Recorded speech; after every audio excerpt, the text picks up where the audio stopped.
In honor of Johnny Lawrence, we're enjoying a Coors banquet today. What's up, cinema fans? Welcome back to Sips and Flicks at Rob's Home Bar, where we review movies and TV shows and enjoy some sips. So Cobra Kai is back for season 6, final season. Silver is gone.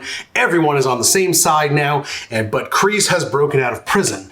How will it all end? Growing up, I was a huge fan of the original Karate Kid movies, and this show is just the right amount of cheesy camp, but with great storytelling and exceptional character development. I'm actually really amazed how much they're able to delve into these characters. I mean, aside from Daniel and Johnny and the adult characters, the kids, like, they've literally given every single kid in this story a pretty amazing story arc. I am glad, however, that this is the last season. As much as I love the show, shows need to know when to end. Because my one critique of Cobra Kai thus far has been the themes kind of get repetitive.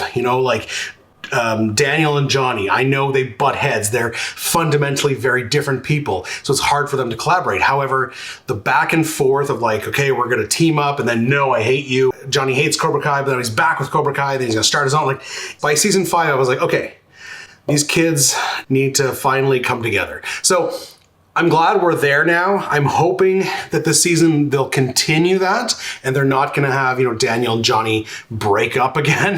Have them be together. They're partners now. They're training these kids, and all the kids, they've had their battles. Let them be on the same side, and let's focus on the enemy, which is Kreese now.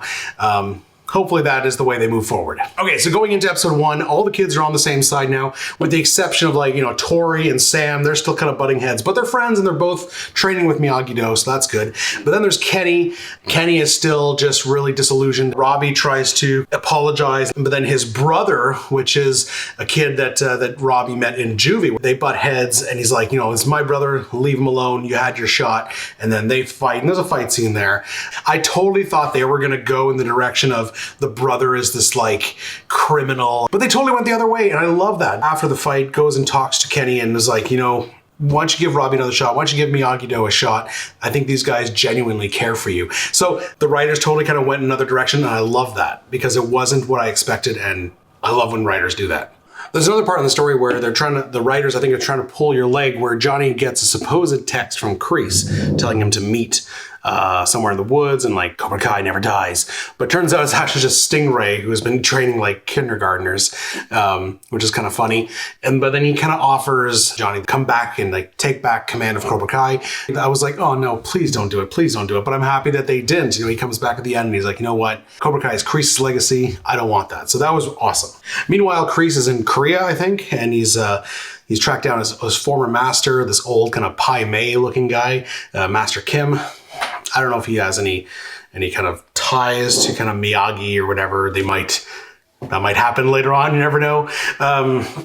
Anyways, but he's meeting up with him and the badass chick from season 5 who was on Silver's team, and they're going to be training some new students to compete in the Sekai Taikai, which is the tournament that Silver wanted to enlist in, and they both got, Cobra Kai and Miyagi-Do both got a spot on the roster for the Sekai Taikai. So that's kind of the point of this season, is they are going to go to this tournament, which is a worldwide tournament, and everyone wants to compete. It kind of makes sense, I guess. Kreese is training students overseas because he's basically a fugitive now in the States, so he can't show his face there. There was this weird kind of story plot where Kreese is proving himself to Master Kim, and he has to fight a literal cobra, and he gets bit, and then he has this hallucination.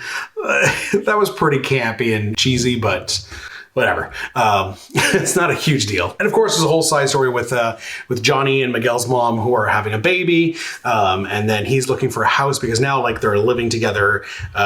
You got Johnny and Miguel's mom and Miguel and Robbie, and then the grandmother. So they're already 5. They're bringing in a baby. So he wants to get his shit together, and then he ends up getting a job with Daniel. So there's that whole side story as well. Great first 2 episodes. They're actually breaking this up into 3 parts. So we're going to get 5 episodes released on Netflix now, and then we're going to get 5 episodes in November, and then the final 5 in, I think it's February of 2025. This is kind of weird, but whatever. It is the way it is. I've loved the series so far. I really hope it continues to be fantastic. The first couple episodes were great. I will give you reviews on the next 3 soon.